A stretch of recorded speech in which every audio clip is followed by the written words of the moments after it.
നരേന്ദ്രൻ, നമുക്ക് അടുത്തതായിട്ടൊരു ഫാഷൻ ഷോയിലേക്ക് പോകാം. അല്ലെങ്കിൽ പക്ഷേ ഫാഷൻ ഷോയ്ക്ക് ഒരു പ്രത്യേകതയുണ്ട്. റാമ്പുകളിൽ കുണുങ്ങി നടന്ന സുന്ദരന്മാരും സുന്ദരികളും തലസ്ഥാനവാസികൾക്ക് കൗതുകമായി. വളർത്തുമൃഗങ്ങളുടെ പ്രദർശനോത്സവത്തിന്റെ ഭാഗമായി നടന്ന ശ്വാന സൗന്ദര്യ മത്സരമാണ് ഏവരെയും ആകർഷിച്ചത്.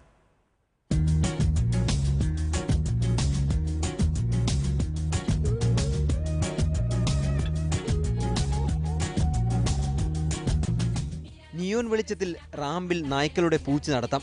ചിലർ ആദ്യം പരിഭ്രമിച്ചു. ചുറ്റും കൂടിയ ക്യാമറ കണ്ണുകളെ ഗൗരവത്തോടെ നോക്കി. താനൊരു ഹീറോയാണെന്ന് മനസ്സിലാക്കിയ ചിലർ തെല്ലൊരു ഗൗരവത്തോടെ നടന്നു നീങ്ങി.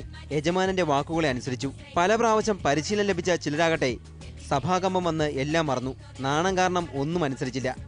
എങ്ങനെയെങ്കിലും രക്ഷപ്പെട്ടാൽ മതി നായി. പുത്തൻ ഉടുപ്പിട്ട് തൊപ്പിയും ടൈയും കൂളിംഗ് ഗ്ലാസുമൊക്കെ അണിഞ്ഞായിരുന്നു സുന്ദരികളും സുന്ദരന്മാരും റാമ്പിലെത്തിയത്.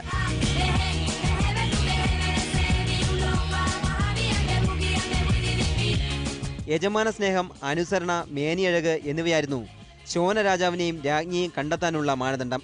ലക്ഷങ്ങൾ വിലമതിക്കുന്ന ഓമനകളുമായാണ് ഓരോരുത്തരും മത്സരത്തിൽ പങ്കെടുത്തത്. 11 ഇനത്തിൽപ്പെട്ട 71 നായ്ക്കളാണ് മത്സരത്തിൽ പങ്കെടുത്തത്. ലാബ്രഡോർ ഇനത്തിൽപ്പെട്ട നായയാണ് രാജാവായത്. ചൈനീസ് പഗ് ഇനത്തിൽപ്പെട്ട നായയാണ് രാജ്ഞിയായത്. മൃഗസംരക്ഷണ വകുപ്പിലെ ഡോക്ടർമാരായിരുന്നു വിധികർത്താക്കൾ. ഏഷ്യാനെറ്റ് ന്യൂസ്, തിരുവനന്തപുരം.